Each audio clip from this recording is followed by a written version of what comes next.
भक्तगणों, आज आपको श्रीमद् भगवत गीता का चौथा अध्याय का शेष भाग हिंदी में सुनाऊंगा। आज को ध्यान पर सुने और इस चैनल को लाइक करें, सब्सक्राइब जरूर करें। भगवत गीता हिंदी में सुनिए। भगवान कहते हैं, मैं अजन्मा और अविनाशी स्वरूप होते हुए भी तथा समस्त प्राणियों का ईश्वर होते हुए भी अपनी प्रकृति को अधीन करके अपनी योग माया से प्रकट होता हूँ। अजो अव्यात्मा और भूता नामेश्वर इन पदों के साथ अभी और सन का प्रयोग करके यहाँ क्या भाव दिखलाया गया है।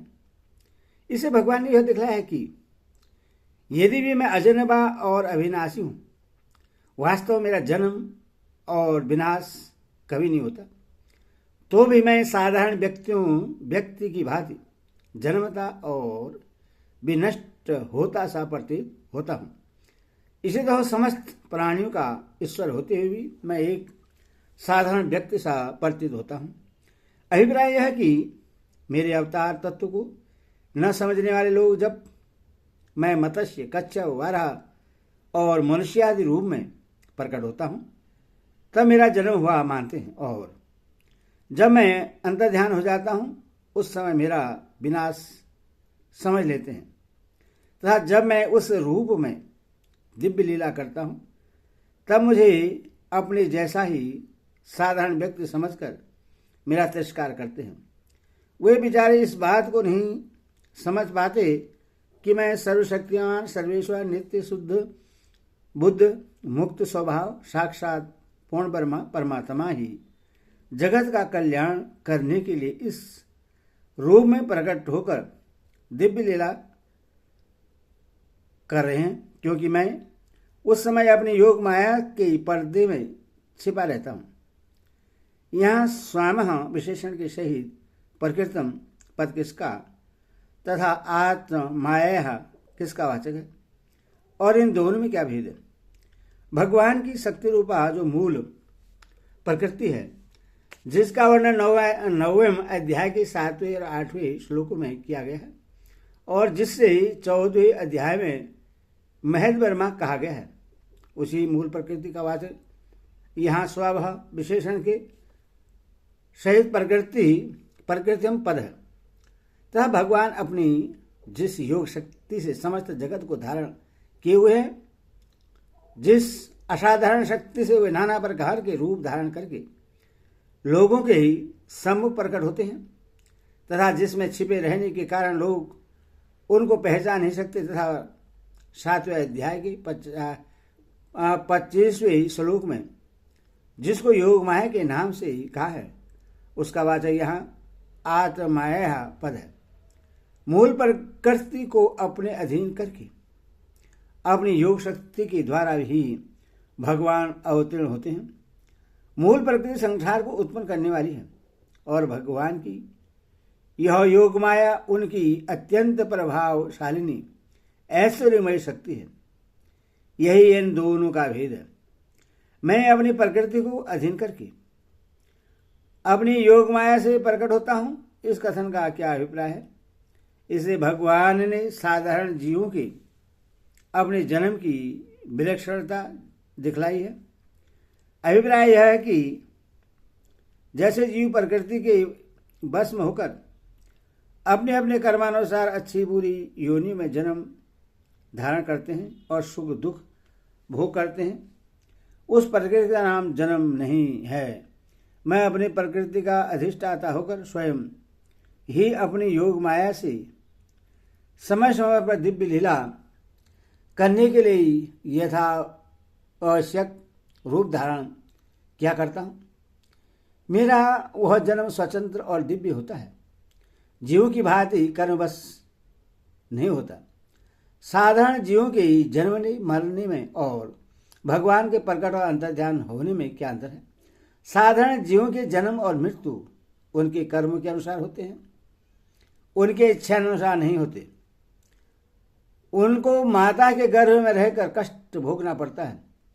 जन्म के समय वे माता की योनि में शरीर से ही निकलते हैं।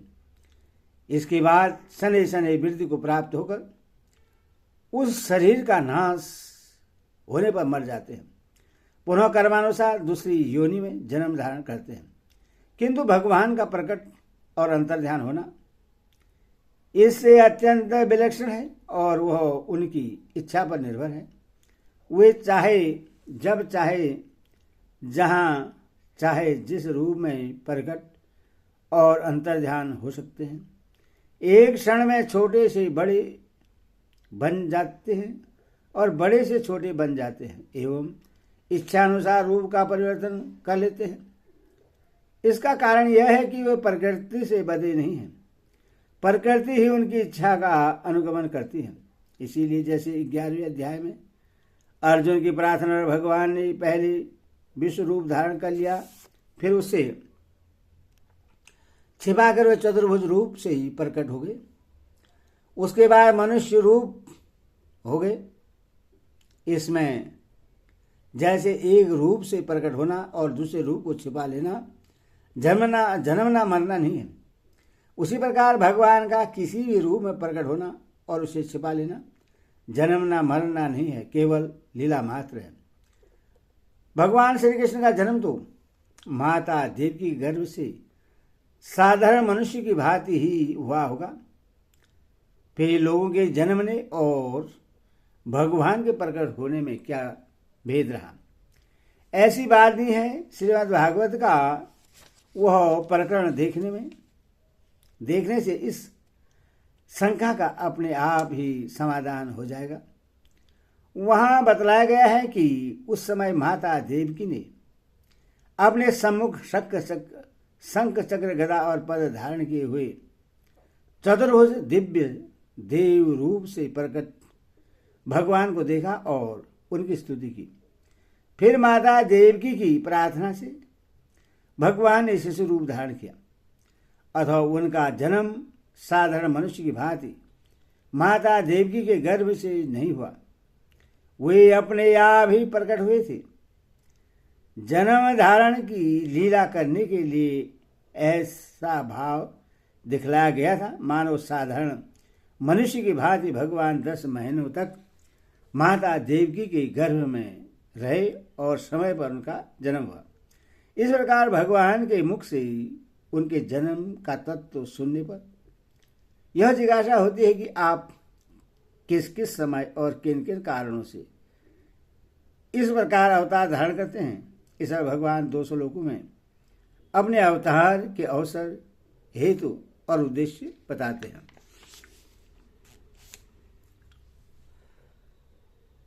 हे भारत, जब जब धर्म की हानि और धर्म की वृद्धि होती है तब ही मैं अपने रूप को रचता हूँ, अर्थात साकार रूप से लोगों के सम्मुख प्रकट होता हूँ। यदापद का 2 बार प्रयोग करके क्या भाव दिखलाया गया है? भगवान के अवतार का कोई निश्चित समय नहीं होता कि अमुक युग में, अमुक वर्ष में, अमुक महीने में, अमुक दिन भगवान प्रकट होंगे, तथा यह भी नियम नहीं है कि एक युग में कितनी बार किस रूप में भगवान प्रकट होंगे। इसी बात को स्पष्ट करने के लिए यहाँ यदा पद 2 बार प्रयोग किया गया है। अभिप्राय यह है कि धर्म की हानि और अधर्म की वृद्धि के कारण जब जिस समय भगवान अपना प्रकट होना आवश्यक समझते हैं तभी प्रकट हो जाते हैं। वह धर्म की हानि और पाप की वृद्धि किस प्रकार होती है, जिससे होने पर भगवान अवतार धारण करते हैं। किस प्रकार की धर्म हानि और पाप वृद्धि होने पर भगवान अवतार ग्रहण करते हैं, उसका स्वरूप वास्तव में भगवान ही जानते हैं। मनुष्य इसका पूर्ण निर्णय नहीं कर सकता, पर अनुमान से ऐसा माना जा सकता है कि ऋषिकल्प धार्मिक, ईश्वर प्रेमी, सदाचारी पुरुषों तथा निरपराधी निर्बल प्राणियों पर बलवान और दुराचारी मनुष्यों का अत्याचार बढ़ जाना और उसके कारण लोगों में सद्गुण और सदाचार का अत्यंत ह्रास होकर दुर्गुण और दुराचार का अधिक फैल जाना ही धर्म की हानि और धर्म की वृद्धि का स्वरूप है। सतयुग में हिरण्यकशिपु के शासन में जब दुर्गुण और दुराचारों की वृद्धि हो गई, निरपराधी लोग सताए जाने लगे। लोगों के ध्यान जब तब पूजा पाठ यज्ञ दान आदि शुभ कर्म तथा एवं उपासना बलात् बंद कर दिए गए। देवताओं को मार पीट कर उनके स्थान से निकाल दिया गया। प्रहलाद जैसे भक्त को बिना अपराध नाना प्रकार के कष्ट दिए गए। उसी समय भगवान ने नरसिंह रूप धारण किया था और भक्त प्रहलाद का उद्धार करके धर्म की स्थापना की थी। इसी प्रकार दूसरे अवतारों में भी पाया जाता है। साधु पुरुषों का उद्धार करने के लिए, पाप कर्म करने वालों का विनाश करने के लिए और धर्म की अच्छी तरह से स्थापना करने के लिए मैं युग युग में प्रकट हुआ करता हूँ। साधु शब्द यहाँ कैसे मनुष्य का वाचक है और उसका परित्राण या उद्धार करना क्या है। जो पुरुष अहिंसा, सत्य, असत्य, ब्रह्मचारी आदि समस्त सामान्य धर्मों का तथा यज्ञ दान तप एवं अध्यापन प्रजापालन आदि अपने अपने वर्णाश्रम धर्म का भली भांति पालन करते हैं, दूसरों का हित करना ही जिनका स्वभाव है, जो सद्गुणों के भंडार और सदाचारी हैं तथा श्रद्धा और भक्त प्रेम पूर्वक भगवान के नाम रूप गुण प्रभाव लीला आदि के स्वर्ण कीर्तन स्मरण आदि करने वाले भक्त हैं, उनका वाचक यहाँ साधु शब्द है। ऐसे पुरुषों पर तो दुष्ट दुराचारियों के द्वारा भीषण अत्याचार किए जाते हैं। उन अत्याचारों से उन्हें सर्वदा मुक्त कर देना, उनको उत्तम गति प्रदान करना, अपने दर्शन आदि से उनकी समस्त संचित पापों का समूल विनाश करके उनका परम कल्याण कर देना, अपनी दिव्य लीला का विस्तार करके उनके स्वर्ण मनन चिंतन और कीर्तन आदि के द्वारा सुगमता से लोगों के उद्धार का मार्ग खोल देना आदि सभी बातें साधु पुरुषों का परित्राण अर्थात उद्धार करने के अंतर्गत है। यहाँ दुष्कीर्तम पद कैसे मनुष्य का वाचक है और उनका विनाश करना क्या है।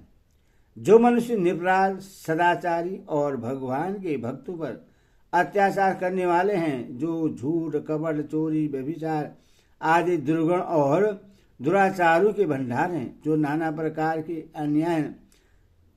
अन्याय करके धन का संग्रह करने वाले तथा नास्तिक हैं, भगवान और वेद शास्त्रों का विरोध करना ही जिनका स्वभाव हो गया है, ऐसे आसुर स्वभाव वाले दुष्ट पुरुष का वाचक यहाँ दुष्कीर्तम पद है। ऐसे दुष्ट प्रकृति के दुराचारी मनुष्यों की बुरी आदत छुड़ाने के लिए या उन्हें पापों से मुक्त करने के लिए उनको किसी प्रकार का दंड देना, युद्ध के द्वारा या अन्य किसी प्रकार से उनका इस शरीर से संबंध विच्छेद करना या करा देना आदि सभी बातें उनका विनाश करने के अंतर्गत है। भगवान तो परम दयालु हैं, वे उन दुष्टों को समझा बुझाकर उनके स्वभाव का सुधार क्यों नहीं कर देते, उनको इस प्रकार का दंड क्यों देते हैं।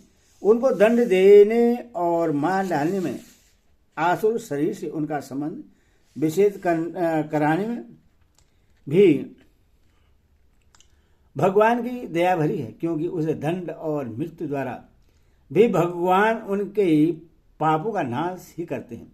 भगवान के दंड विधान के संबंध में यह कभी न समझना चाहिए कि उससे भगवान की दयालुता में किसी प्रकार की जरा सी भी त्रुटि आती है। जैसे अपने बच्चे के हाथ पैर आदि किसी अंग में फोड़ा हो जाने पर माता पिता पहले औषध का प्रयोग करते हैं, पर जब यह मालूम हो जाता है कि अब औषध से इसका सुधार न होगा, देर करने से इसका जहर दूसरे अंगों में भी फैल जाएगा, तब तुरंत ही अन्य अंगों को बचाने के लिए उस दूषित हाथ पैर आदि का ऑपरेशन करवाते हैं। और आवश्यकता होने पर उससे कटवा भी देते हैं। इसी प्रकार भगवान दुष्टों की दुष्टता दूर करने के लिए पहले उनको नीति के अनुसार दुर्योधन को समझाने की भांति समझाने की चेष्टा करते हैं, दंड का भय भी दिखलाते हैं। पर जब इससे काम नहीं चलता, उनकी दुष्टता बढ़ती जाती है, तब उनको दंड देकर या मरवाकर उनके पापों का फल भुगताते हैं। अथवा जिनके पूर्व संचित कर्म अच्छे होते हैं किंतु किसी विशेष निमित्त से या कुसंग के कारण जो इस जन्म में दुराचारी हो जाते हैं, उनको अपने ही हाथों से मारकर भी मुक्त कर देते हैं।